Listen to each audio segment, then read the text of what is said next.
low-cost housing. We just prefer one story only to avoid future precedents for two. This issue is amazingly complicated.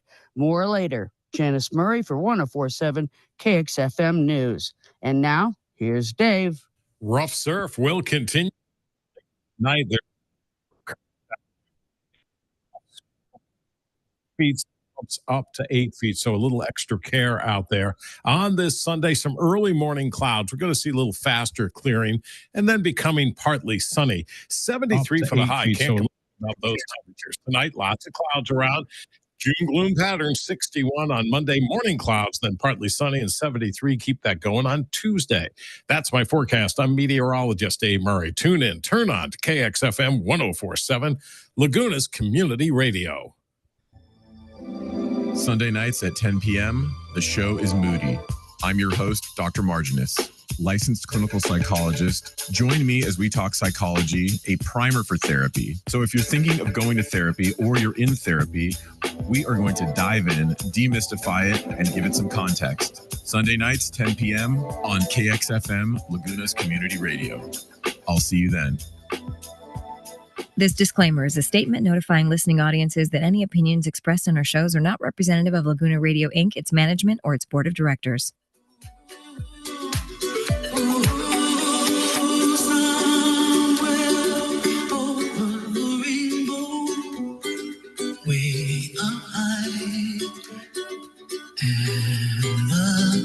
Dreams that you dream of once in a lullaby. Somewhere over the rainbow, bluebirds fly, and the dream that you dream of, dream really do come true. Someday you wish you all stop with the clouds up from behind.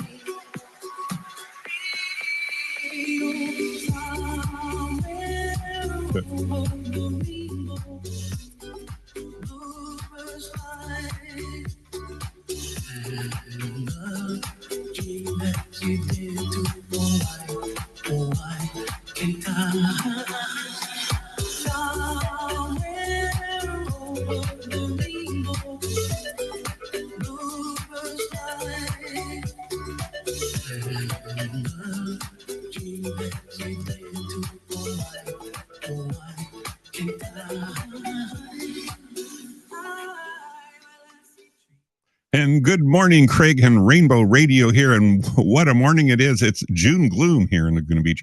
I thought we got away from that for the last couple of years, but no, it's back, June gloom. But more important than the weather, isn't the weather something you talk about when you run out of everything else to say? And there's a lot more to say this Sunday morning. First, and top of the news, I got to touch on No King's Day, which was yesterday. And the numbers are coming in. It is very interesting. Some of the numbers I did my research, but some of them there's some misinformation out there. Shocking, I know. Shocking misinformation on the internet. Oh my! But if you can correlate some of the messages and kind of see through some of the the misinformation, then you can come up with something. Anyway, here's a detailed snapshot of No King's Day that took June 14th was yesterday. And of course, we have to talk about Father's Day, but let's get this number one thing in my brain out of the way because I found it so interesting. The nationwide scope and participation was in over 2,000 U.S. cities. That they took part in spanning small towns from major metros. And I know that during this last week that those numbers grew substantially, excuse me, as the locations, with new locations. So I guess I'm not surprised in that. And then participation estimates but organizers claim over 5 million people with millions marched across hundreds of events. And it was international as well, too. I know Mexico and France celebrated the No King's Day, and that's interesting. I'm sure Canada felt the same way. Although I didn't see anything. Anyway, here's some of the largest crowds, and I have to say, what shocked me was San Diego. They had 60,000 march down in downtown in the Civic Center to Waterfront Park. That's where they were. But it makes sense because I think it's San Diego is very proud of its Hispanic heritage, and I think there's a lot of Hispanics that feel that they're being targeted by skin color and profiling and other things. That's what they're feeling. I'm just reporting here that they felt it was important to organize. So 25,000 were in front of City Hall in Los Angeles. There were some clashes with police using tear gas. But all in all, when you figure perhaps there were 5 million people, the incidents that happened were pretty insignificant. Move along to San Francisco. They say thousands, an estimated near 50,000, were on the streets of San Francisco. In New York, thousands have marched along Fifth Avenue chanting and playing tambourines. I thought a tambourine was kind of put flowers in your hair and bring your tambourine to San Francisco. But I guess they have tambourines in New York. Moving along to Atlanta, which can be very red state-ish, about 5,000 at Liberty Plaza, another 2,000 nearby. And one protest in Doraville saw tear gas and 8 arrests. So I think it was running a little more interest or high nerves in Atlanta. Connecticut and Hartford up to 7,000, in New Haven 3,000, Bridgeport 400, and Westport 1,000. Moving along to Denver, thousands gathered. Some police used smoke and tear gas. It was at the Colorado Capitol in Denver. I've seen that building. I've driven by it. I don't think I've gone in it. Salt Lake City, 10,000 at Pioneer Park, a rally. A tragic shooting killed one person and injured another. Oh, apparently there's some unkindness, as I don't like to report. Boston, Massachusetts, over 1 million. Boston, isn't that where the Liberty Bell resides? I think so. 1 million during combined Boston Pride and No King's March. So it was a very prideful No Kings combo party. How about that? Over 1 million. That's a lot of people. That's like 999,000 plus one. Oh, Vermont cities. In Burlington, Vermont, there were 16,000. Stowe had 500 with Bernie Sanders, plus organized gatherings in other towns.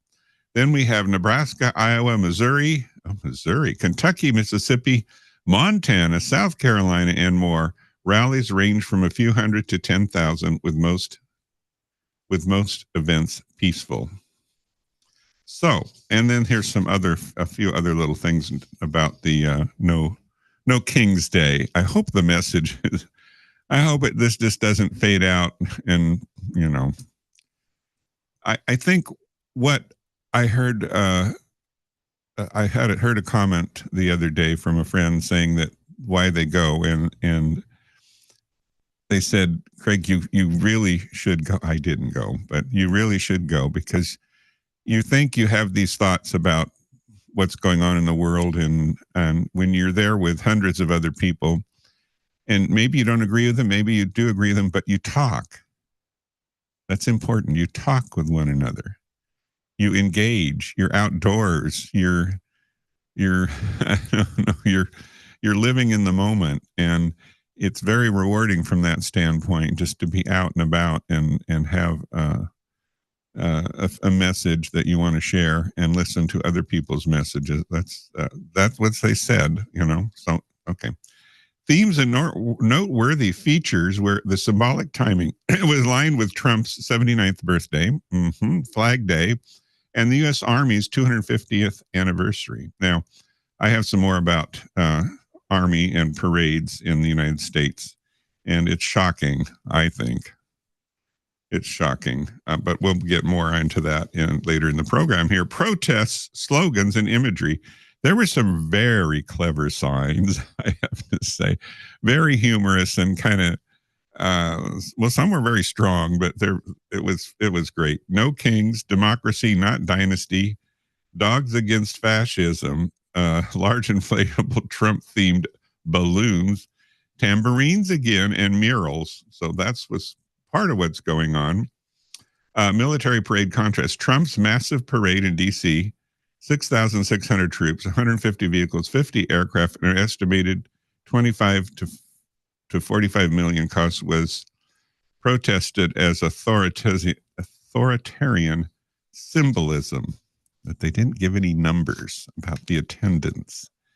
They paled to the 1 million plus No King's Day. So they can't compete with that one, I don't think. Organizers and coordination spearheaded by grassroots groups, 50501 and the ACLU, Indivisible, Public Citizen, Veterans, Teachers, and Civil Rights Groups. The people that put that together. That's quite an illustrious list. Law enforcement responses, mostly peaceful. Thank you. But tear gas used in LA, Doraville, Denver. Arrests occurred in Philadelphia, Georgia. Capitol evacuated in Austin due to threats. So all things considered, pretty mild. Violent incidents. There was a shooting in Minneapolis that killed Representative Melissa Hortman and her husband. That's another whole story in itself, and that is really tragic. I did watch the governor, who is Tim Walz, of explain in, I think he was in Minneapolis, but anyway, Minnesota, what had happened and how tragic it was, and it was difficult to watch, actually. Shooting in Salt Lake City left one dead and one critically injured. Don't know much about that. Other threats prompted evacuations. Comparisons and takeaways. So this is interesting. Scale. The largest coordinated protest event since Trump's second term began. 5+ million participants. Well, now they got a larger number. Contrast in Washington. Parallel to high-profile military spectacle, many protesters deliberately avoided D.C.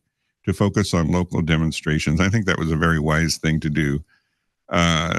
You don't have to be in D.C. to get your voice heard. And the fact that it's multitudes across multiple locations is really where it's at, folks, I think. A geographic spread from small towns, as in Jamestown, North Carolina, and Bozeman, Montana. I've been to Bozeman.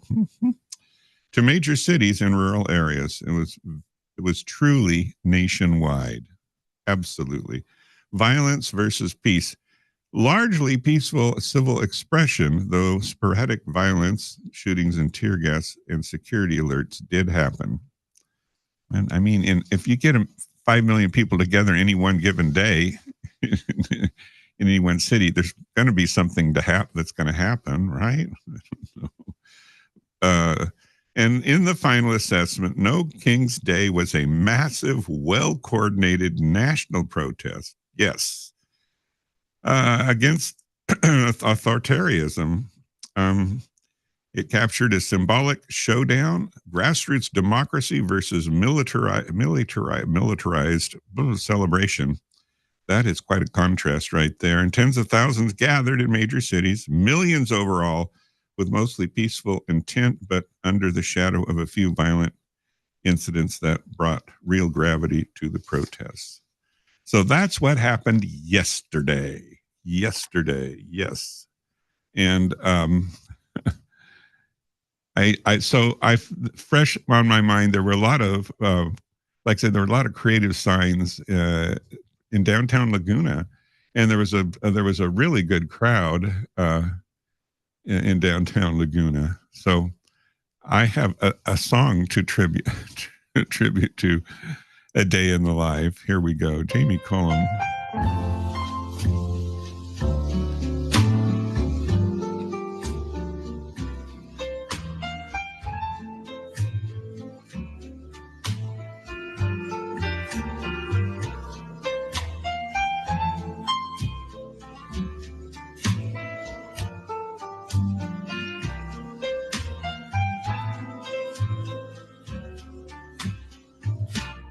What a difference a day made. 24 little hours, but the sun and the flowers where there used to be rain.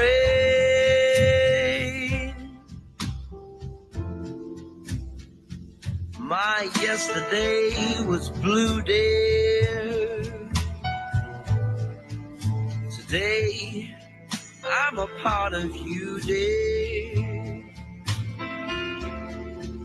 My lonely nights are through, dear. Since you said you were mine, oh, and what a difference a day made. There's a rainbow before me. Skies above can't be stormy. Since that moment of bliss, that thrilling kiss, it's heaven when you find romance on your menu. What a difference a day made. And the difference is you. Is you.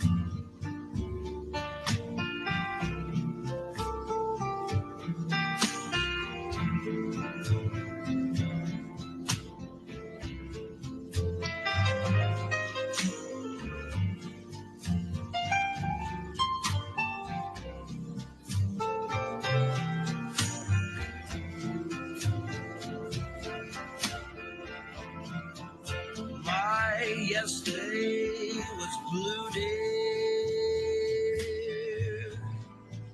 Still, I'm a part of you, dear.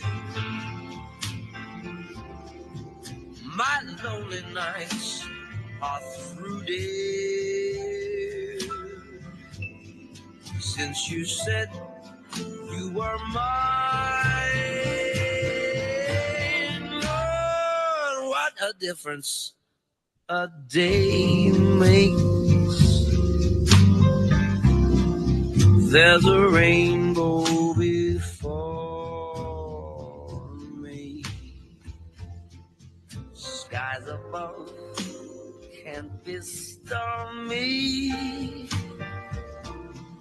Since that moment of bliss, that thrilling kiss, it's heaven when you find romance on your menu. What a difference a day made. And the difference is you.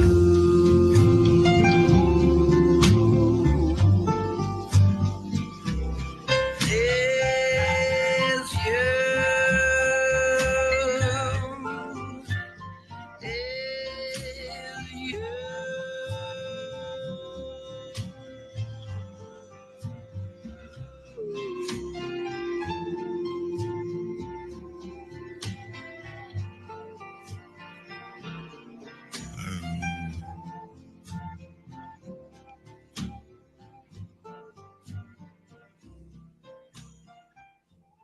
That would be Jamie Cullum. What a difference a day made. And yesterday and today, I feel much better having witnessed, well, No King's Day. I don't know what to say. It warmed my heart. It warmed my heart. And my blood pressure went down. But let's move on, because today is Father's Day. And I, having had a father and and have some experience, my father is actually buried at sea. He's off the coast of Kailua Kona in Hawaii is where my dad rests.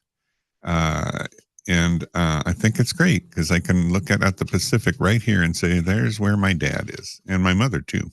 Let's not forget mom. But anyway, this day is about dad. And I think we all have our shared experience. And some people, unfortunately, don't have fathers in their lives, and they reach out and maybe have a modified family for a variety of reasons. But maybe they have a grandfather or someone in their life that kind of played a father role. And so with that, I wanted to say, sometimes you don't appreciate what in my generation, fathers, men particularly, showing affection or being, I guess, soft and thoughtful was not as prevalent as it might be today. I think, I know my dad was not well versed in showing affection. I don't ever remember him hugging me. I remember trying to hug him once, and he made fun of me, and it bothered me a great deal. But looking back and looking at what I did find in my dad that was important, and perhaps I didn't recognize it early on, is that when I was in college, I would come home and work on my car, because aside from studying and looking at your future and all those daunting things that young people have to face when they go to school and try to sort out what's important to them and what their future might bring and how they might accomplish some goals, it's all very daunting, and it's not written down. So when you come home and you work on your car, you can say, look at that, I did that, I made a difference, something I can see. And I think that has a lot to do with hobbies, why a lot of people like hobbies, because in the big picture of things, it's something they can see and something tangible, and it's rewarding from that standpoint, because you feel, well, with my dad, he was not very close. I think 3 boys. He was not very close, particularly the oldest boy. he was more unpleased with him than maybe perhaps the number 2 and 3. But I digress. The point I want to make is that I realized later that what the affection he showed me, I wanted to work on things that I like, my car. And the first thing I ever really worked on was this old lawnmower, a rotary lawnmower with a Briggs & Stratton engine in it. And I decided it was worn out. My dad said, yeah, it's worn out, needs to be overhauled. And I said, I'll do it. I was probably 14. I don't know. I know I couldn't drive. And he took a keen interest in me taking an interest in overhauling this little lawnmower. And I think through the years, whenever I had to do something or a task, he enjoyed being there. He enjoyed helping me. He enjoyed teaching me, and from the standpoint that those things were important to him. And that was the affection I received. And it's kind of an odd way, and sometimes you have to look for it. But I know it meant a great deal to him. And I know his tools and all the things he did that he understood about wiring houses, building homes. He was in construction and overhauling cars. He loved cars. He had, I don't know, since we were in high school, every 2 months he'd buy a different car or something that he wanted. And we never knew what car was going to pick us up at school, because they might be driving something new. Not new to them. It wasn't by any means we had a lot of money. No. We had a lot of vehicles. There's a big difference. Anyway, so my message here, what is your message, Craig? Cut to the chase. That sometimes you may not realize or see what a caring parent does in the moment. But later, years later, you may reflect on it and realize it. And let's add to that, maybe wish you'd have said something a little more like, gee, thanks, Dad. This is really cool and I appreciate it. And so if you're with your still fortunate to have your parents and you have an epiphany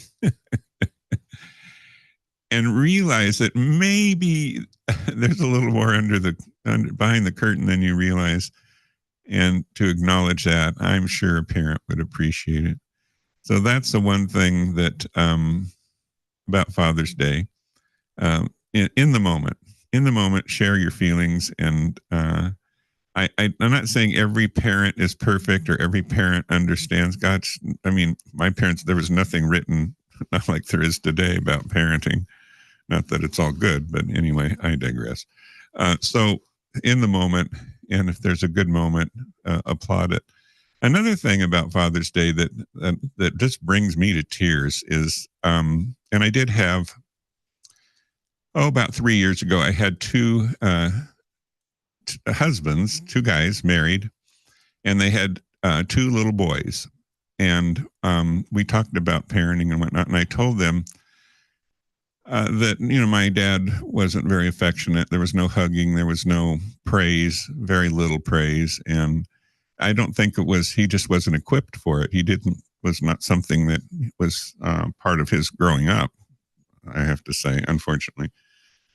So I said to these two guys, I said, you know what I find really makes me feel good is when I see a guy and he's got his son on his shoulders and he's walking down the street and the little kid's head is above his dad's head and he's laughing and looking at the world, and dad is proud to have his son on his shoulders. There's something symbolic about it. There's some kind of a message, and there's something embracing about it. The love that is shown and the kid happy and smiling. So they went home after the interview here on KXFM and sent me a photograph of both of them with their kids on their shoulders.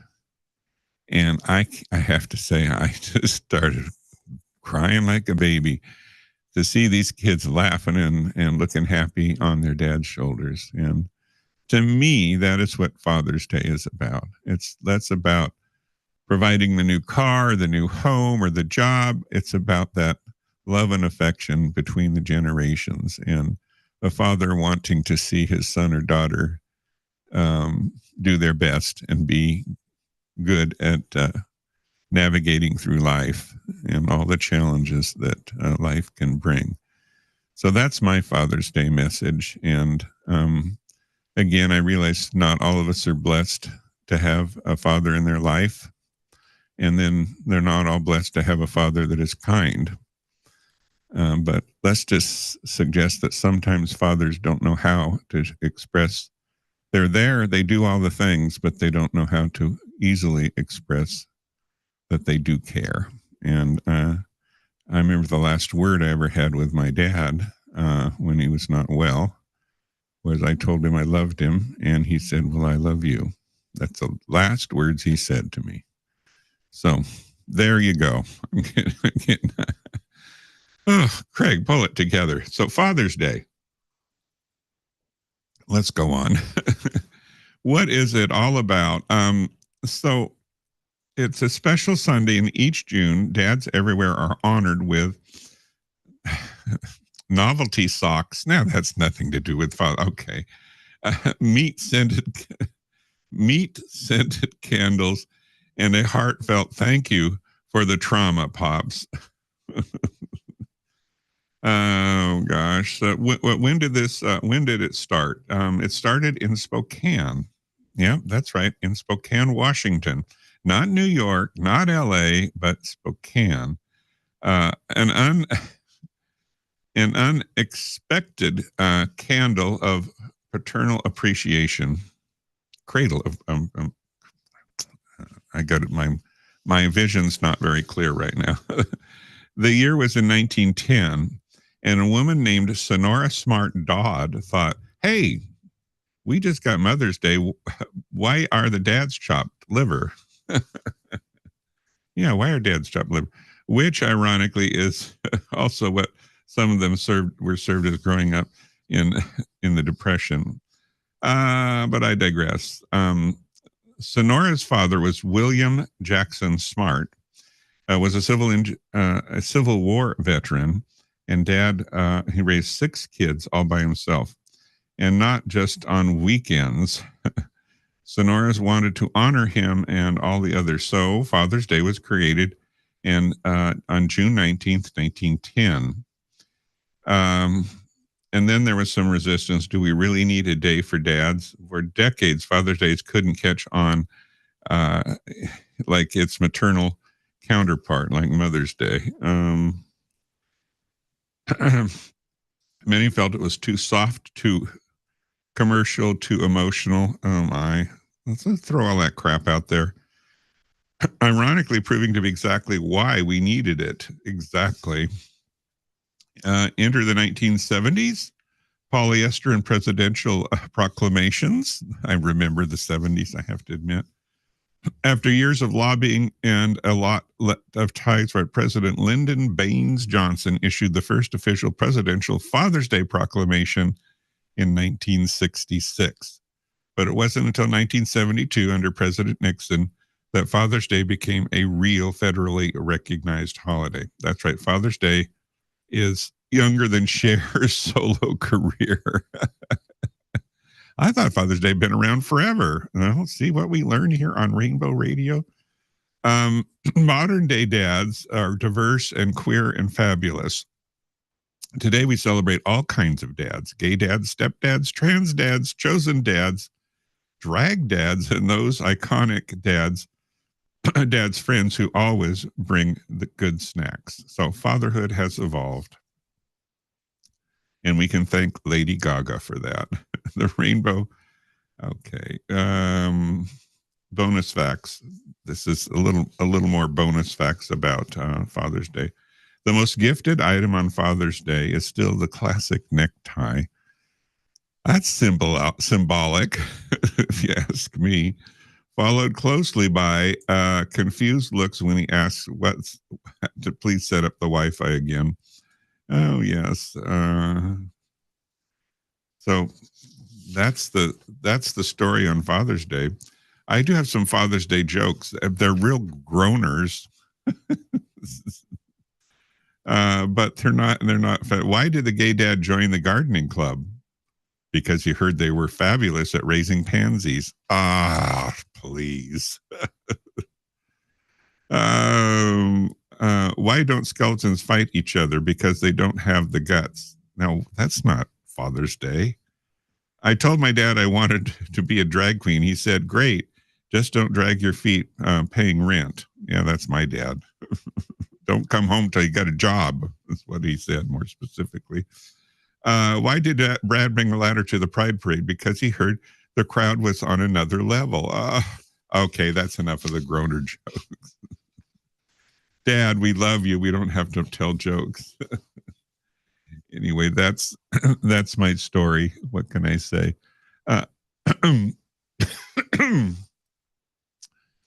So let's play a classic, Always on My Mind, because that's what we're about today in Father's Day.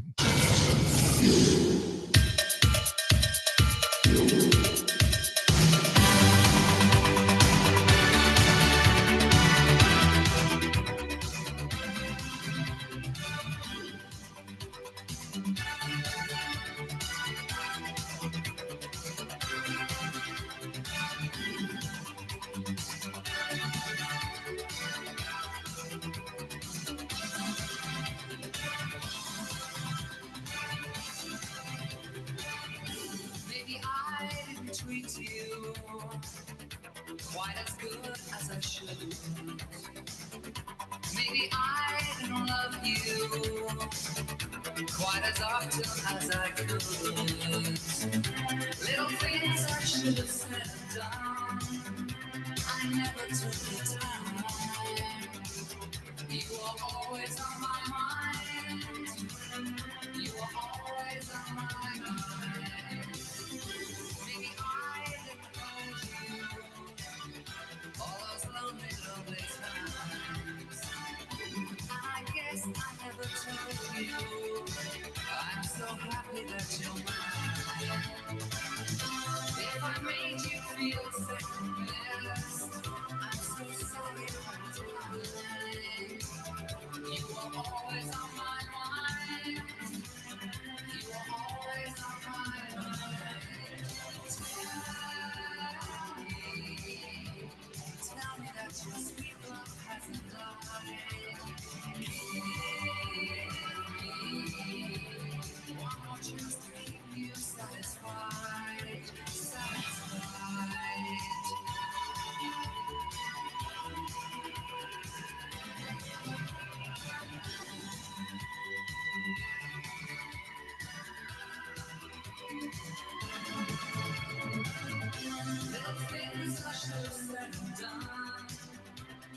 took the time.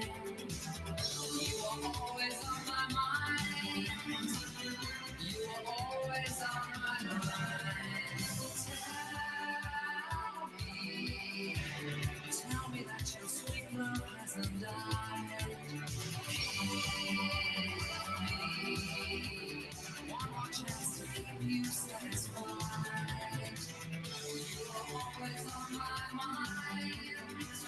You are always on my mind. You are always on my mind. You are always on my mind. You are always on my mind. You are always on my mind.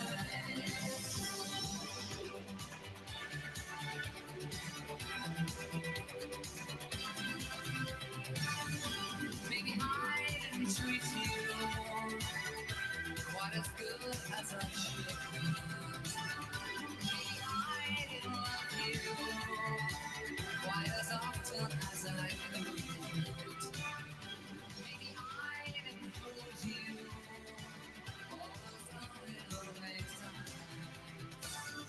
I guess I never told you I'm so happy that you're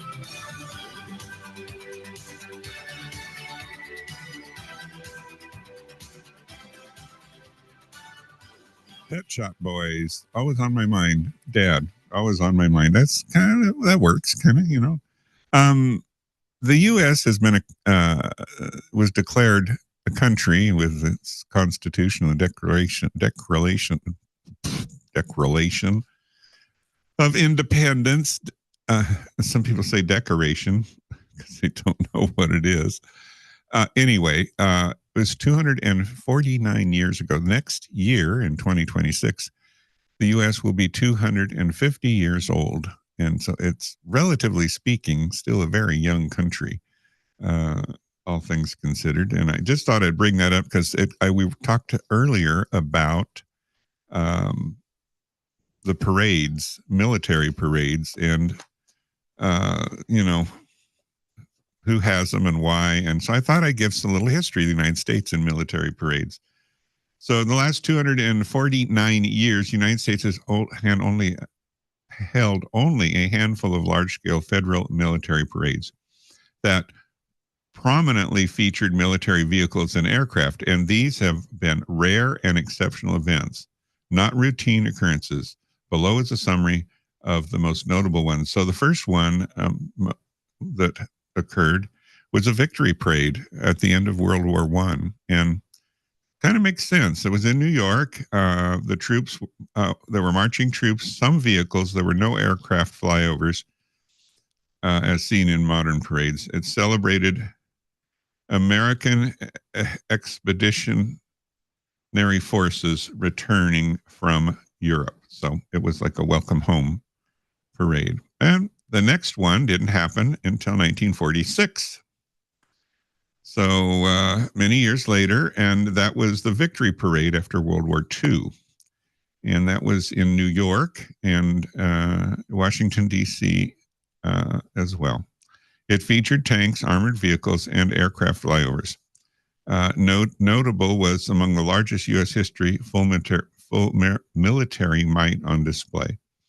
So that was the second one. That's a long spell. Then the third one was during the Cold War, especially Truman and Eisenhower years. There were occasionally presence of vehicles and formations, but aircraft were rare. So there were a few smaller ones. Notes was symbolic Cold War displays, but not full-blown scale parades like post-World War II. So the next one occurred in 1991 in Washington, D.C., and it had tanks, missile launchers, and other armored vehicles and aircraft flyovers. It was nicknamed the National Victory Celebration and was the last full major scale U.S. military parade. That was under Bush, and that was the right. Yeah, that was to celebrate the Iraqi winning. No, that wasn't either that. Anyway, I don't know. Oh, I'm sorry. It was Operation Desert Storm. Yeah, I knew there was something in there. So that was parade was in 1991. The next one is in 2019. It was in Washington, D.C., recent history. It was Salute to America. It was Trump's July 4th. So he had one. He did one in 2019, Salute to America. And it was Washington, D.C. It featured a static display of tanks, flyovers, and Air Force One B-2 Thunderbirds and Blue Angels. It was not a traditional parade. Elements were mostly stationary due to infrastructure limits. So he did it then. Then he did it again. Out of the 249 years, the U.S. has held approximately 3 to 4 full-scale military parades, both vehicles and aircraft on display, 5 to 7 partial or ceremonial events featuring some military assets, but not a full parade. So why so far? And that is it. Then we had the one yesterday, and I don't have the numbers on it. Definitely it was meant to be a full-blown military parade with tanks and aircraft flyovers and all that other stuff. Anyway, that's the history. So we have, comparative to some other dictator countries where they tend to have them frequently, like in North Korea and in Russia and in China. I think it's nice that we don't celebrate the horrors of war, and that you know, what's this story go? Talk quietly and carry a big club. So that's not probably appropriate, but you get what I mean. I don't think we need to have that power and that strength, and we need to protect our interests. That's absolute. You can't take that away. But I don't think you need to tout about it on the world stage so much. And we haven't. We have been away from that. Anyway, they told me I'm entitled to my opinions here. So there we have another opinion on Rainbow Radio. This is Craig, Rainbow Radio KXFM 104.7 in Laguna Beach on a June gloom Sunday. Although it is burning off, I can see a little bit of blueness out there in the sky. And so it could be a nice beach day. What is the temperature? 67 degrees currently in Laguna Beach. So nice, comfortable, cool weather. And it is June 15th. We're halfway through Pride Month. What is Laguna Beach Pride up to? I haven't touched on that in quite a while, and there's a lot of events going on. There's tons of events going on because it is Pride Month. It seems like everywhere I turn, there's a flag, a rainbow flag of diversity, as I call them. And because that's what the rainbow colors are all about. It's about diversity. So there's just tons and tons and tons of news out there of what's going on. And the easiest thing is this Pride events. Google Pride events. I don't know what else to say. I try to bring it all together. I know Laguna Beach Pride at the moment has had their big kickoff for Pride Month, and there's so many other competing events. We don't have any the rest of this month. It's just too much going on, including what was going on yesterday and in between. So that's my explanation. But we do have some events planned for September. We still have a pub crawl, which we're working on, and maybe a doggy day. Bring your dog to lunch, and I mean the 4-legged one. So, that could get out of hand. Anyway, when things get complicated and too much is going on, sometimes we want the simple life, and that is my segue and intro into Steve Terrell from the movie called Father of the Bride. And it's Give Me the Simple Life. Sometimes that's all we want.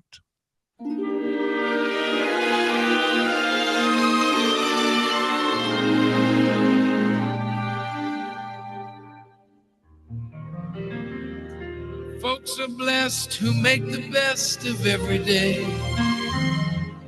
living by their own philosophy. Everyone beneath the sun must find a way, and I have found the only way for me. I don't believe in fretting and grieving. Why mess around with strife? I never was cut out to step and strut out. Give me the simple life. Some find it pleasant dining on pheasants. Those things roll off my knife.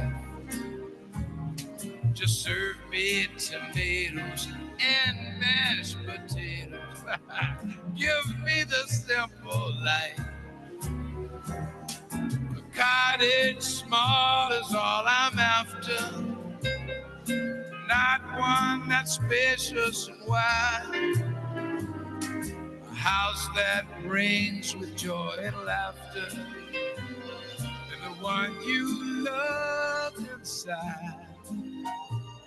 Some like the high road, I like the low road, free from the care and strife.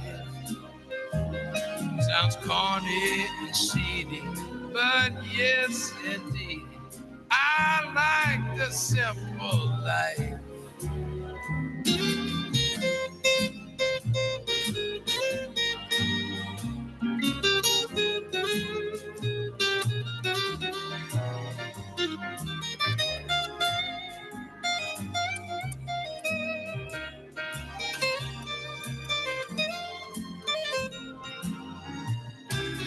Life could be thrilling with one who's willing to be a farmer's wife. Kids calling me pappy, sure make me happy. Give me the simple life.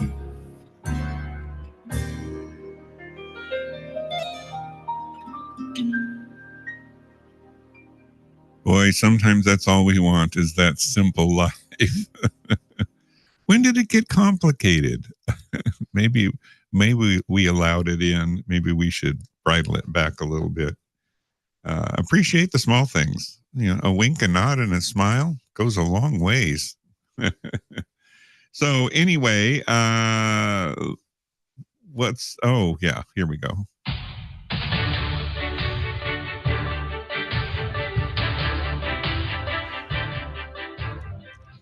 Here we go on this day in history for the coming week. So I put a different spin on this, I suppose. It's the coming week, so you can celebrate it during that day. And so we start with June 15th, which is incidentally today. So in 2020, Bostock decision anniversary, the U.S. Supreme Court ruled that Title VII protections against workplace discrimination extended to gay and transgender employees. Now, that was a big deal because that had been in place for a long time, Title VII, and it said sex discrimination. So then they wanted to have sexual discrimination. They wanted to expand it. What did it cover? And so they're saying, oh, well, it certainly doesn't cover homosexuality because that's not a normal sex, or it certainly doesn't cover transgender because that's abnormal. And the court ruled, the Supreme Court, one time I agree with them that it did cover those because sexuality is kind of universal. It goes into everything. It doesn't discriminate. So that was a biggie, and that is what we're celebrating today. In 1962, Scott versus Macy, Although technically on June 16th, this landmark DC Circuit ruling limited federal agencies from discriminating against applicants solely for being gay. That was 62. I bet that was controversial. I don't want no FAG in my office. No sirree. They might look at me. Oh my. I'm having fun with myself, I have to say. All right. And then number 3, Society for Human Rights was founded. It was launched in Chicago and was the first recognized U.S. gay rights organization. That's 1924. Wow. That would be 101 years ago. A lot has happened. Moving along to June 16th. In 1983, the first New York Times front page AIDS coverage. The New York Times ran its first front page story on AIDS. Was 83. It was a difficult time. In 1988, the Southern Baptist Convention's anti-gay resolution, it declared homosexuality as an abomination and linked AIDS to gay men. Well, there you have it, 1988, the Southern Baptist. Have you ever been to Southern Baptist wedding? Well, I have. Let me tell you, I did not know what I was getting into. I'll tell you the story. I was in Texas. We had a new hotel we were opening up. And one of the construction guys that I had befriended, because he would go from job to job, and he was getting married. And we were kind of good buds. You know, I don't know if he knew I was gay or not, or it didn't really matter to him, but whatever. But he's getting married, and he invited me to, when he was working there, he fell in love, and he was inviting me to his wedding. And I thought, oh, I love a party. Let's go to the wedding. Well, there was no party. It was the church wedding. That's really what it was. But boy, was I not ready for this. It was all about how the wife was a subservient to the man, and it was her duty to be there and serve him. It was, I mean, if I was a female, heterosexual female, I would like, oh my God, I don't want this.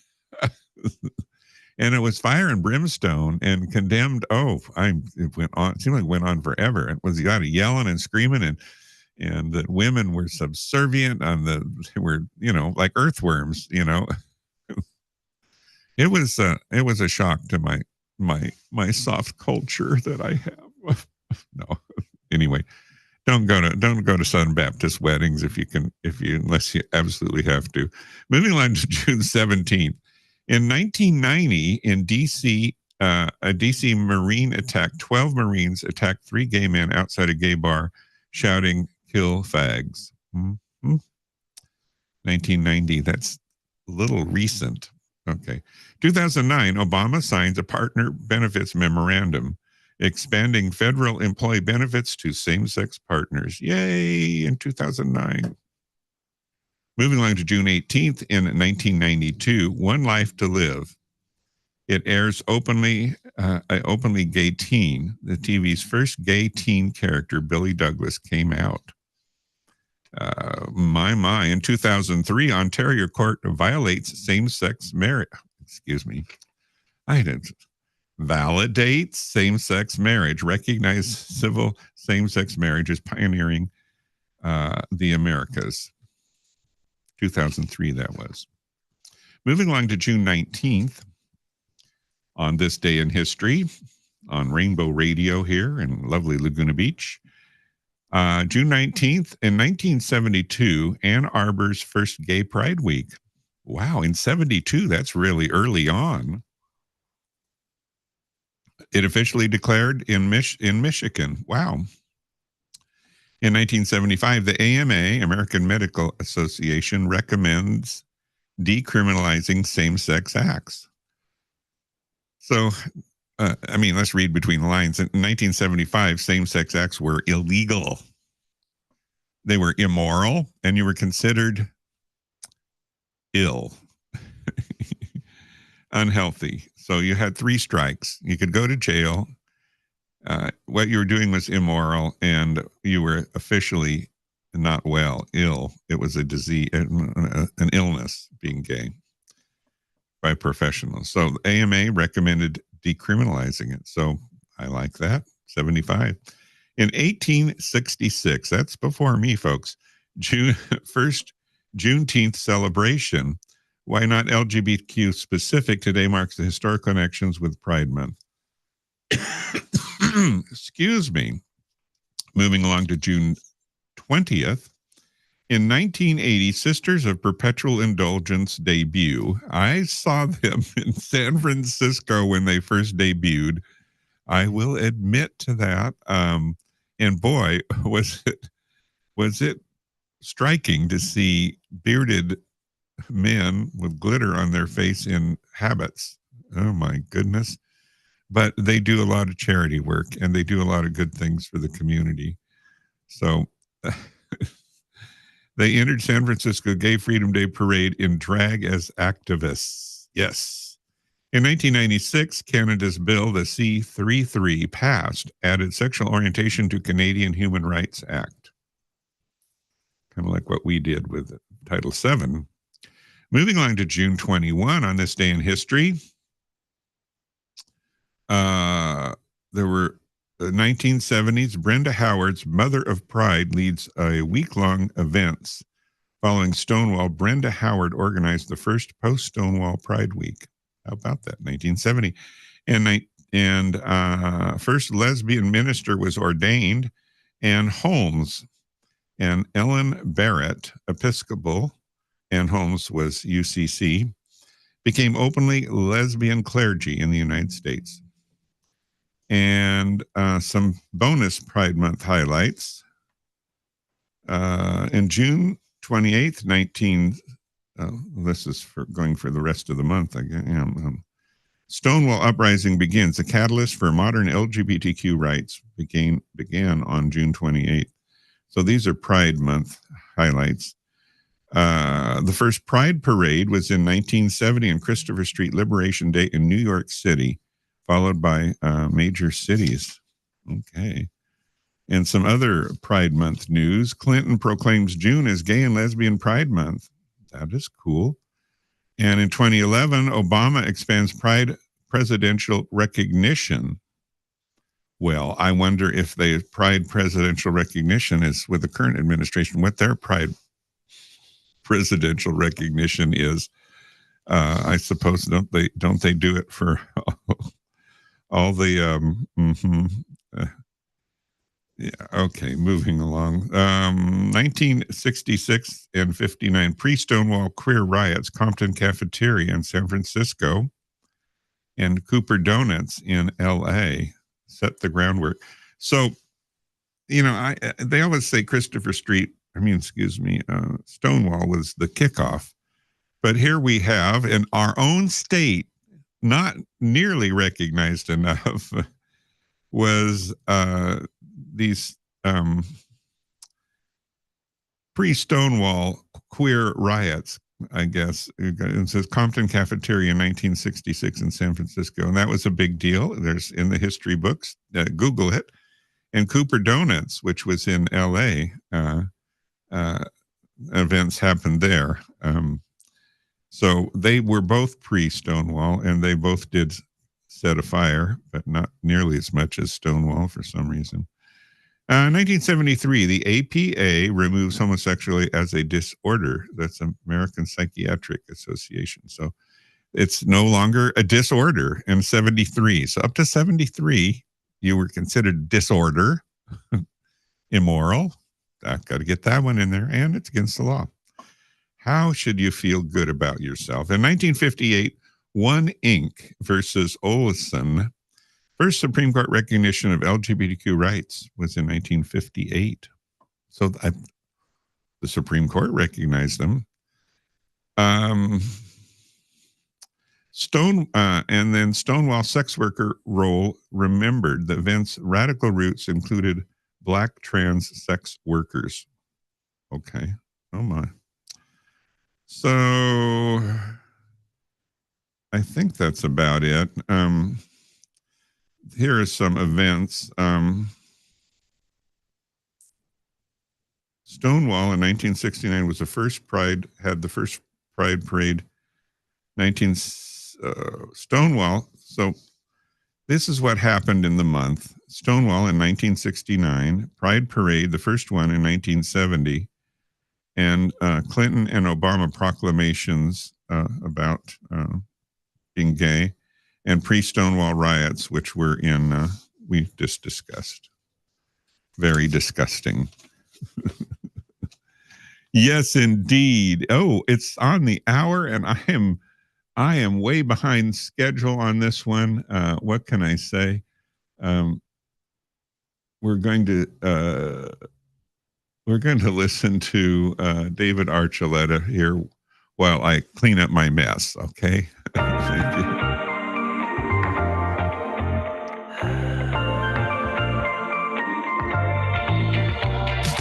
Oh no, another man down, another heart left on the dance floor.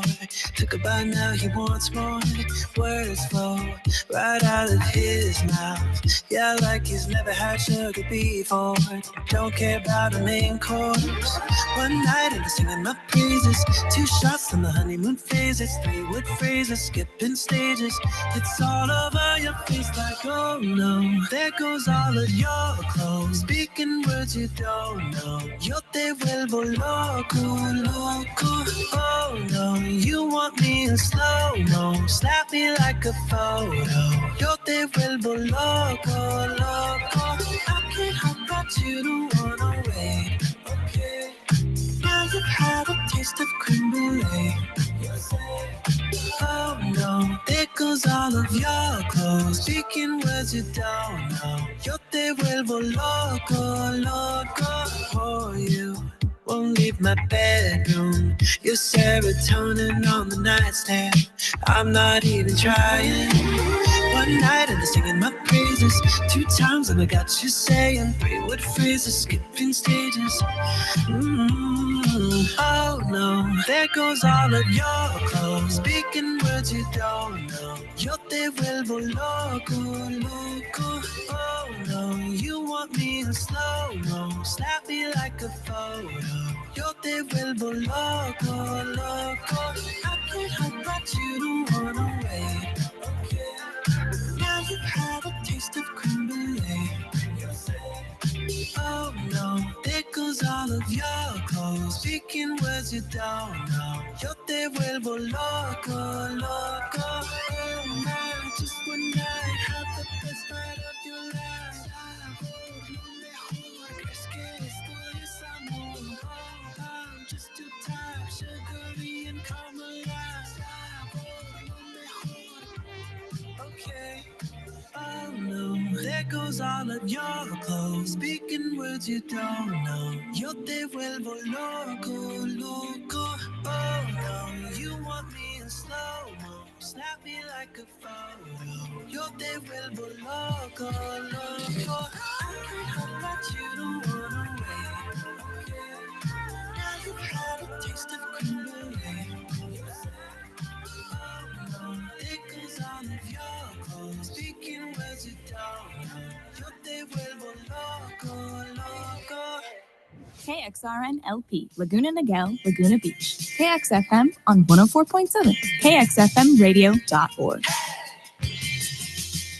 Hey there, what's up, Laguna? Janice Murray here with news. The Laguna Beach City Council voted unanimously 5-0 on Wednesday, June 11th, to make the Forest Avenue Promenade downtown permanent. After at least 6 public hearings over 3 years and energized discussion on both sides this week, Council voted to deny an appeal to return the promenade to its original state.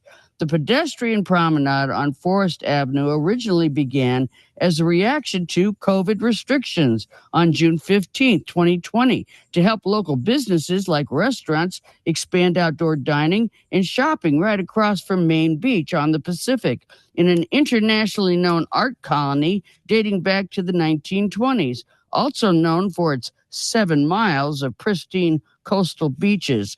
that attract some 6 million visitors a year. Many details remain to be worked out, like the almost 50 parking spots that will be lost and, of course, budgets for improvements.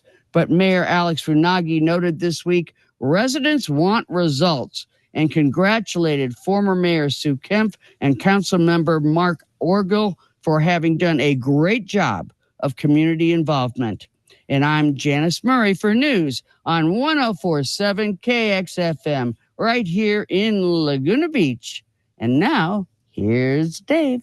Rough surf will continue until late tonight. There's some strong rip currents out there. It's a south swell, 3 to 6 feet, some bumps up to 8 feet. So a little extra care out there. On this Sunday, some early morning clouds. We're going to see a little faster clearing and then becoming partly sunny. 73 for the high. Can't complain about those temperatures. Tonight, lots of clouds around.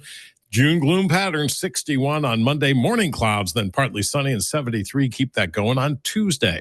That's my forecast. I'm meteorologist Dave Murray. Tune in, turn on to KXFM 104.7, Laguna's Community Radio. Hey, this is Chayu. Join me every Friday, 10 p.m. to midnight for Laguna Beats, where we explore global grooves, deep house, and underground dance music right here on KXFM, Community Radio. That's Fridays, 10 to midnight. Tune in, turn on. This disclaimer is a statement notifying listening audiences that any opinions expressed on our shows are not representative of Laguna Radio Inc., its management, or its board of directors. Or I'm entitled to my opinion. That's what that says. I don't know. That's a scary thought. I remember years ago, a friend of mine said, when I was afraid to be vocal on something, I don't know the circumstance, but he said, we're all entitled to our own opinions. And I thought, well, maybe that's true. But hopefully opinions are based on facts, but still they're opinions, but hopefully they're grounded in facts. I digress. Let's see what is going on. I have up next, we're looking at the crazy, fun, and unusual events that occurred this last week, the June 8th through the June 14th. So full disclaimer, some of these are just, I don't know, some are good and some are questionable. Let's just say that. But I do have several in the hopper on this. Looks like 9 different crazy, 9 different crazy events. Yeah. With a bonus. So let's get right into it. Number 1 on the list is Vintage V-Day reenactment with a twist in Britain. On June 8th, Britain marked the 81st anniversary of D-Day with a lively 1940s themed celebration from spit and polish vintage vehicles to swing dances and nostalgic attire. It was equal parts homage, and party, where classic military hardware met tea and bringing the past vibes. The duplicate stepping back in time with only with selfie sticks. Yeah, the times have changed. Number 2, Strawberry Moon and Lunar Standstill. Did anyone go out and look at the Strawberry Moon on Wednesday? I don't know. If you could see it through the clouds, I couldn't see it. The Strawberry Moon peaked and between June 10th and 11th, and this year's celestial treat came with an extra twist, a rare lunar standstill. What does that mean? Making moonrise positions more dramatic than usual. Native American tribes coined the name for June's full moon during strawberry harvest. This month's convergence offered dramatic visuals across the globe. They didn't turn strawberry colored, by the way. And then in Tennessee, there was a runaway zebra was airlifted. Yes, you can read that. The week Ed the zebra escaped its Tennessee farm and ended up at a sheriff's pickup. Officers corralled him and then airlifted him safely back home. A scene too vivid to make a grazing zebra, a copter, and a barn bound crowd. DoorDash driver cruises into airport tarmac. That's interesting. Well, got like the mail, you got to get through. Dang it. On May 17th, news broke that the DoorDash driver bypassed runway security checks at O'Hare Airport, zooming onto the tarmac after being stopped on his food delivery. He showed his receipt and eventually got off with a warning, though security guard was fired for letting him through. Well, I mean, he was just trying to make a delivery, right? Turkmenistan's flaming gateway to hell shrinks. The infamous natural gas crater in the Karakum Desert, lit in 1971 and burning ever since, has cooled significantly. The phenomenon witnessed a major drop in flames. Man, they ran out of gas. Thanks to methane draining wells around the state. Oh my gosh. Condom from the 1830s is on display in Amsterdam. Now that's an interesting one. At the Regex Museum, safe sex exhibit included an 1830 condom crafted from sheep's intestine and decorated with religious imagery, including a nun and a priest. Ooh, it's like a modern museum meets Victorian sex ed class, unusual, educational, and historic in measure. Okay, that's interesting. Next, Sun's South Pole captured for the first time. Space nerds rejoiced on June 11th as ESA Solar Orbiter sent back the first ever image of the sun's south pole. A celestial milestone that opens new windows into the star's magnetic mysteries. Well, I didn't know we didn't have a picture of the South Pole of the sun, but apparently we do now. Could be interesting because it's all about magnetic energy, and that's what the sun's all about. Ballymania riots over alleged assault in Northern Ireland. A darker oddity, on June 9th, riots broke out in Ballymania and nearby towns following an alleged sexual assault, which began as protests devolved into unrest. Fires destroyed property, petrol bombs, water cannons, and dozens of injured police officers and arrests. A serious social flashpoint amidst otherwise lighthearted oddities. Great Lakes Bay launches a summer fun. In Midland, Michigan, it lit up the calendar with Wednesdays in the Park concerts, kayaking sessions, firefly walks, youth fashion shows, volunteer trail days.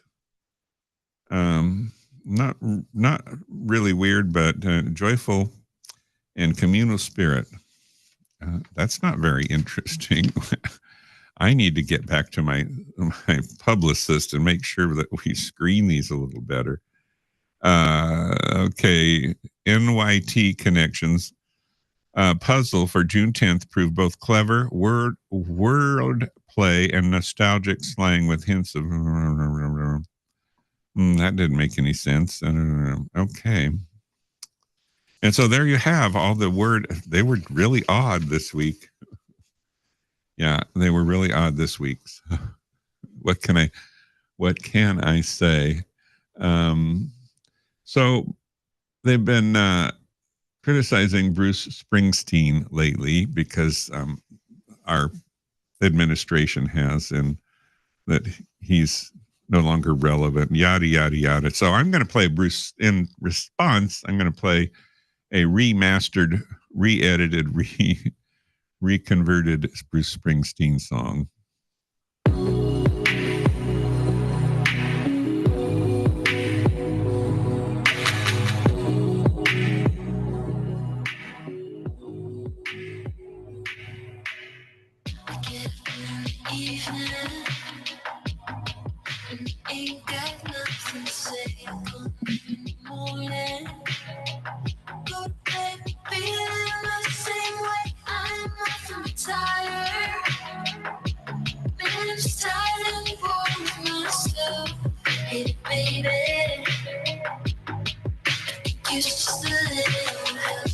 can't start a fire.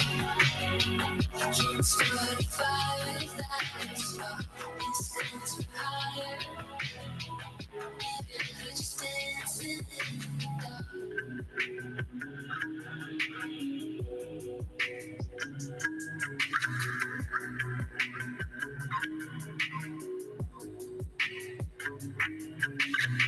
Messages keep getting clearer. Radio's slowly moving round the place. Watch it look in the mirror. Wanna change my pose, my head, my face, and then I get nowhere. Just living in a day like this, there's something happening somewhere. Baby, I just know there is. I can't start a fire. I can't start a fire without a spark. Instincts were higher.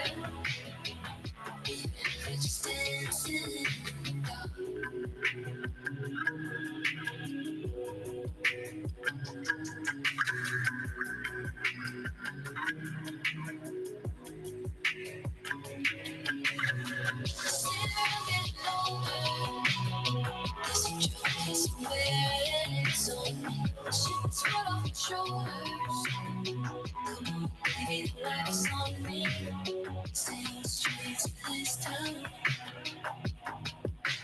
Carving you up for the sick and stay hungry.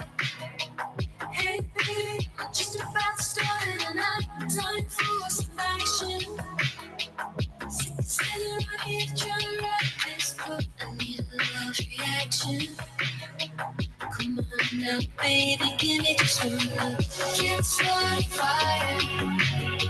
Somewhere I'm crying over you. Instincts were higher. Even if we're just dancing in the dark. Can't start a fire. We're about a little fire. Instincts were higher. Even if we're just dancing in the dark. Even if we're just dancing in the dark. Even if we're just dancing in the dark.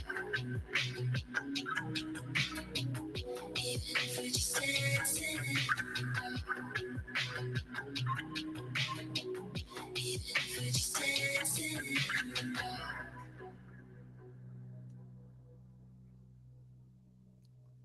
A Bruce Springsteen song. Obviously, he's not singing it, but a tribute to Bruce, Dancing in the Dark. Sometimes that's what we do. Hey, what's going on in the weekly roundup of news this last week? I know I've touched on some, but we got to dive into this further. This is what political and legislative developments have happened, and social and safety events that have happened, and trends and community reflections. And then we have a show wrap up on that one. So these are, I like to summarize what went on the last week, and then I like to look forward on this day in history and to prepare for the next week. So we've prepared for the next week, went through that in detail, and some news items. So we're going to look back at this last week and look at what happened and the big picture, so to speak. Okay. Are you with me? Do you need another cup of coffee? After all, it is Sunday morning. Still not much longer. It's 11:22 a.m. on Sunday with Rainbow Radio on KXFM 104.7. It is mid-June, which is Pride Month. So we're halfway through the month. We still have the second half to navigate, and hopefully it's as fun and festive as the first half. How about that? Anyway, what's going on in the political and legislative departments? Texas, oh, of course, Texas, they would have something. It could ban LGBTQ student clubs in public schools. Oh, yes, let's ban them. I don't think, I would hope that would be unconstitutional, but they did introduce Senate Bill 12, and it's awaiting Governor Abbott's signature.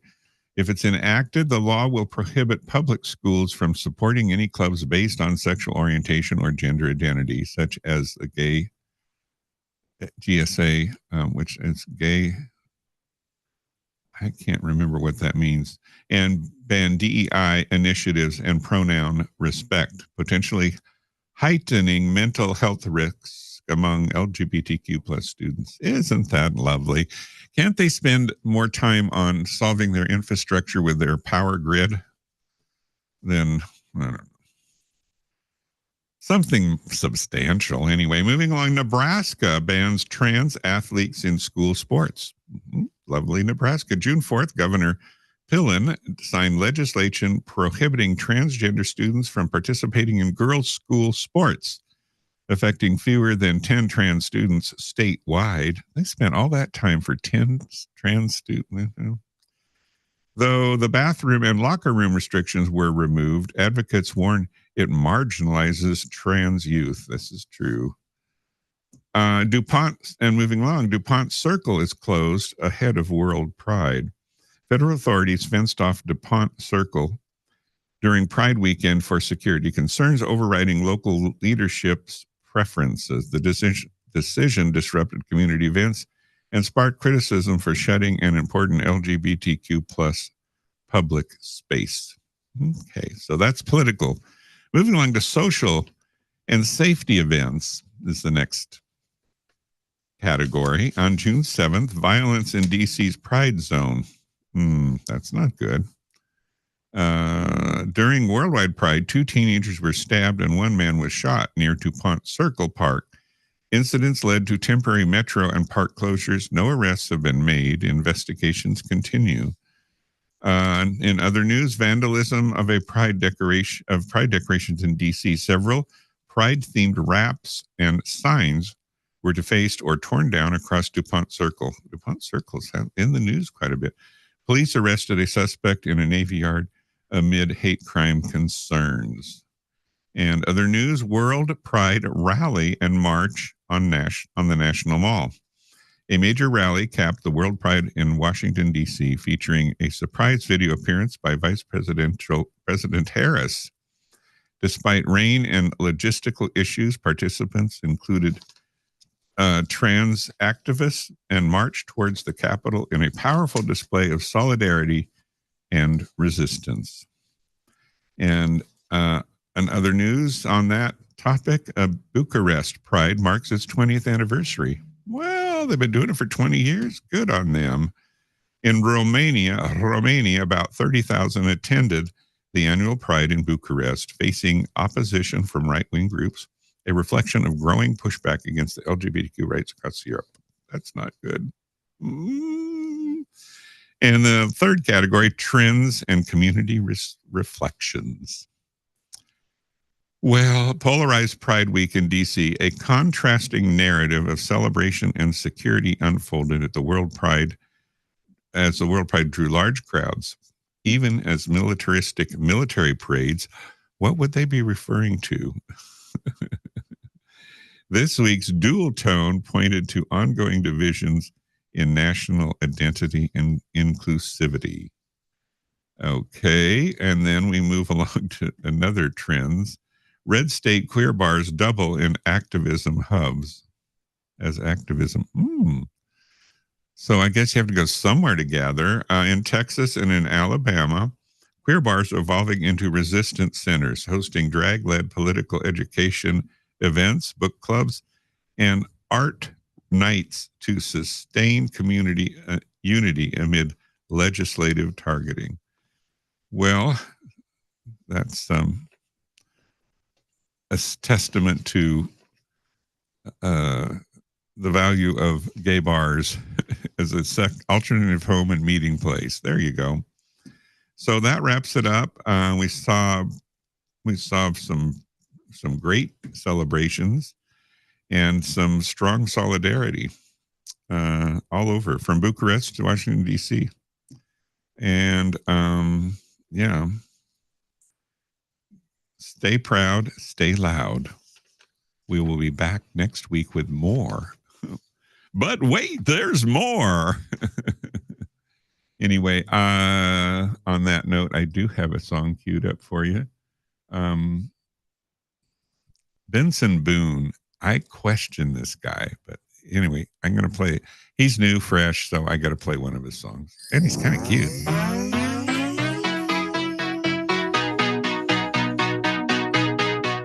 There's nothing colder than your shoulder when you're dragging me along like you do. Like you do. And then you switch up with no warning, and you kiss me like you want it. How rude, how rude. But I kinda like it anyways. I don't mind if this is gonna take a million days. I know you'll come around to me eventually. If you sit back, relax, enjoy my company, my company. Once you know what my love's gonna feel like, nothing else will feel right. You can feel like moonbeam ice cream, taking off your blue jeans, dancing at the movies. Cause it feels so mystical, magical, oh baby. Cause once you know my love is so mystical, magical, oh baby. Cause once you know my little heart to give, baby, I wanna give you the world. Not saying you gotta chase me, but I wouldn't mind it if you give me just a little bit of something we can work it with. But all you do is push me out. But I like it anyways, cause I think I'm getting closer to you every day. I know you'll come around to me eventually. Just sit back, relax, enjoy my company. Oh baby, trust me. Once you know what my love's gonna feel like, nothing else will feel right.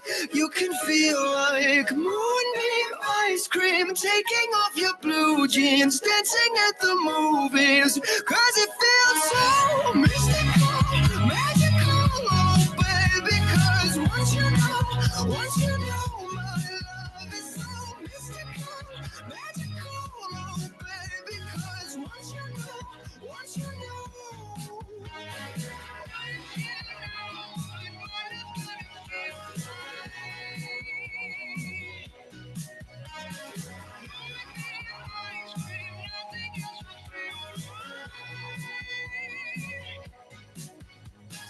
Mystical, magical, baby, it's mystical, magical.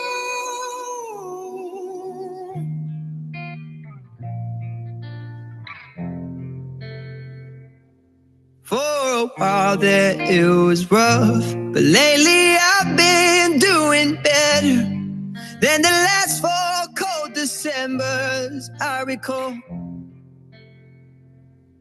And I see my family every month. I found a girl my parents love. She'll come and stay the night, and I think I might have it all. And I thank God every day for the girl He sent my way. But I know the things He gives me, He can take away. And I hold you every night, and that's a feeling I wanna get used to. But there's no man as terrified as the man who stands to lose you. Oh, I hope I don't lose you.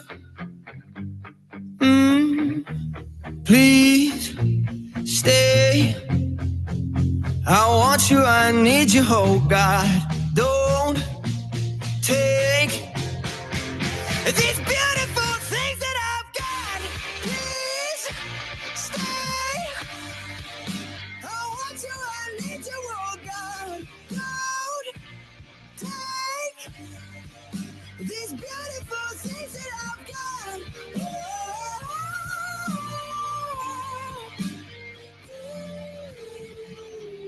Please don't take. I found my mind, I'm feeling sane. It's been a while, but I'm finding my faith. If everything's good and it's great, why do I sit and wait till it's gone? Oh, I tell you, I know I've got enough. I've got peace and I've got love. But I'm up at night thinking I just might lose it all. Please stay. I want you, I need you, oh God. Don't take these beautiful things that I've got.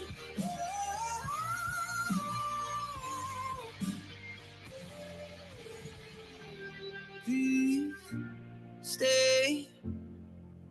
I want you, I need you, oh God. I need these beautiful things that I've got. Oh, Benson Boone. Those are two songs of his that are, I like them. You know how they, like the old American Bandstand, you'd rate the music. Oh, it's got a good beat. It's danceable. No, Benson Boone kind of breaks all the walls out. He, each song is kind of broken into two parts. It's kind of mellow, and then it breaks out into a more upbeat, which is great. Anyway, it is Father's Day. It is June 15th. Father's Day happens every year on June 15th. And so as I said earlier and talked extensively about Father's Day, and maybe this is a suggestion that what the fathers can do is put their daughter or their son on their shoulders and walk down the street and give them a memorable moment that they will cherish for the rest of their lives. Yeah, that's a good one. And also, we have to reflect on the loss of Brian Wilson and the Beach Boys, and big part of Southern California, huge part. A lot of people raised on that music and familiar with it.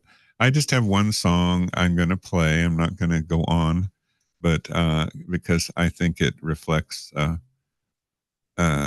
what goes on in Southern California, and that's Good Vibrations. Even if they're 4.5 on the Richter scale, there's no, that was bad.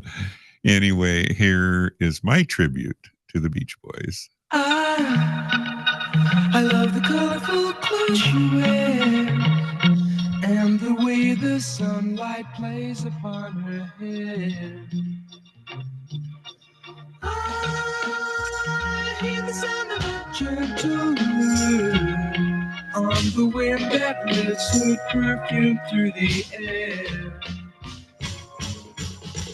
I'm picking up good vibrations. She's giving me the excitations. I'm picking up good vibrations. She's giving me the excitations. Good vibrations. She's giving me the excitations. Good vibrations.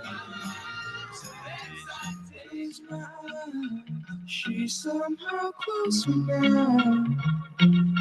Softly smile, I know she must be kind.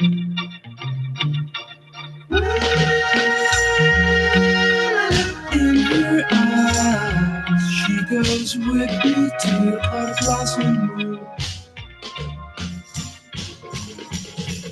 I'm picking up good vibrations. She's giving me the excitations. I'm picking up good vibrations.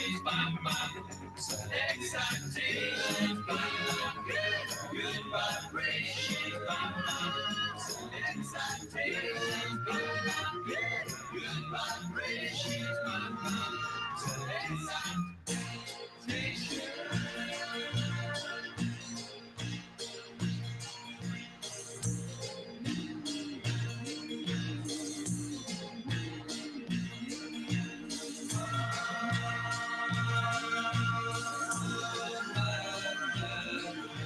I don't know where, but she sends me there.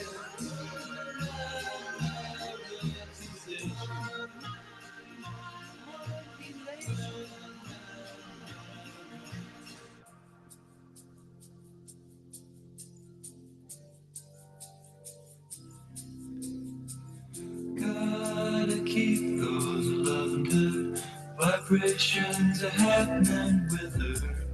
Gotta keep those loving good vibrations are happening with her.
Off the Florida Keys, there's a place called Kokomo. That's where you wanna go to get away from it all. Bodies in the sand, tropical drink in your hand. We'll be falling in love to the rhythm of a steel drum band.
Oh, that was the. I lied. I played 2 Beach Boys songs, and the Kokomo. I've forgotten they'd done that, but that was obviously a remix version and a lot more upbeat. And for this beautiful, beautiful 70-degree beach day in Laguna Beach, the sun is shining. It's almost noon. Well, it's 11:45, and it is absolutely a beach day. As we should go out and carpe diem and embrace the day. I had some other news I was going to share, but again, it's Father's Day. We did lose also another iconic person. Well, first of all, Bruce Williams was 82, which is pretty good. I didn't realize he was that old, but I just you think of the Beach Boys as perennially young, as their photos might look, and their music it was full of energy. But the other person that passed was Sly and the Family Stone, and I don't. Excuse me, I don't have a song for Sly. I am honestly running out of time here on Sunday morning. So if you have nothing to do, I say grab a friend. And there's a couple places that are free that are fun to go to, but certainly the Montage has some free parking that was, I guess, mandated by the city when they built there. And if you know where it is, often you can get a space, even though it's very busy. But there is a driveway along the side of their facility that is on PCH.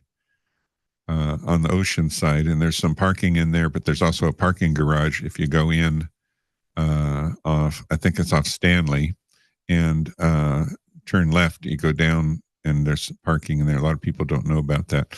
But the ideal thing is to go to the grocery store and grab, I don't know, bottle of wine, maybe white wine. Yeah, a good dry white wine, some snack food, and a friend, because you do need conversation after all, and go out and celebrate, or maybe your dad, I don't know, go out and celebrate the day, which is a beautiful day. We haven't had one quite like this in a few weeks, so there you have it. I do have also want to mention that it is a good time to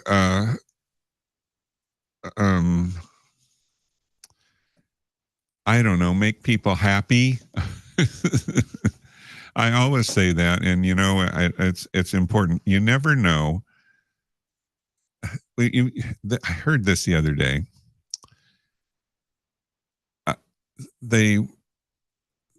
A person was speaking to their friend, and they said, "You seem kind of down today. Are you unhappy?"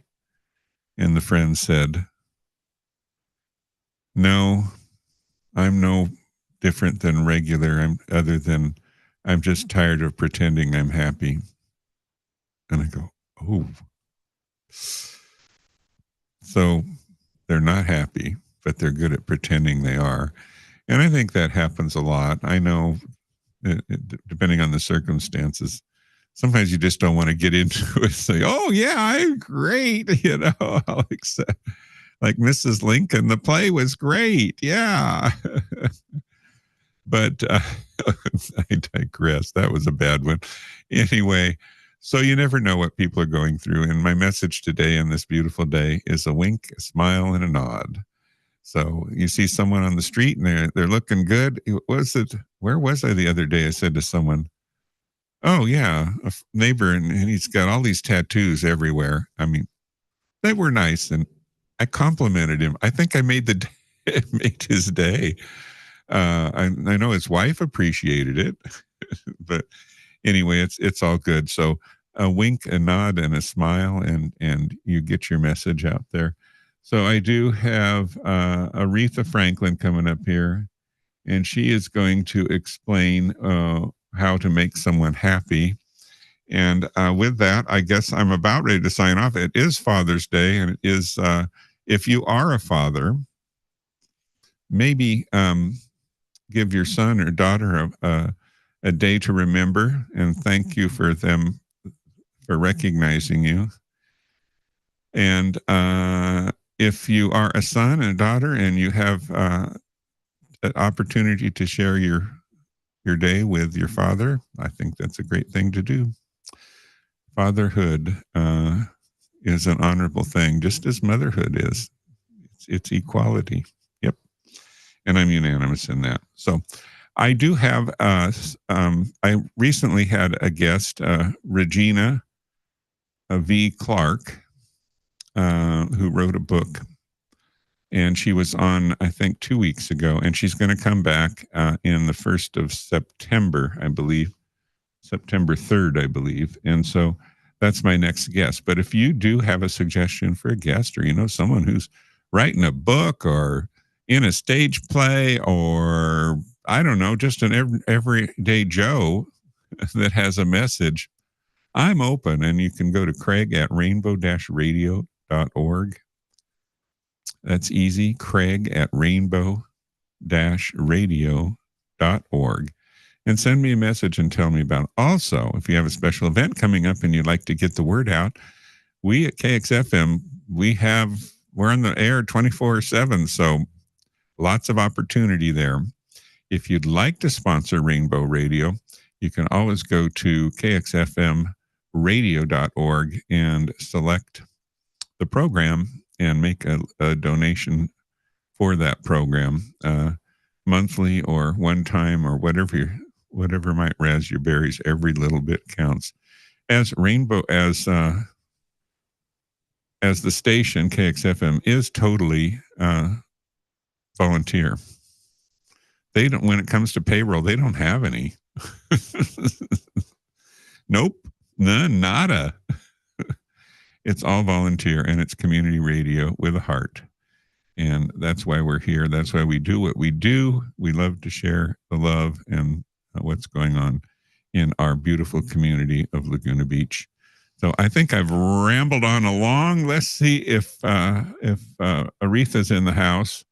And I will say adios. Thanks for listening. I love you all. It makes my day. It's not just a one-way conversation. It makes my day to have the opportunity to share my thoughts and have some people out there I feel are my friends and that I can converse with. So there you have it. Seize the day.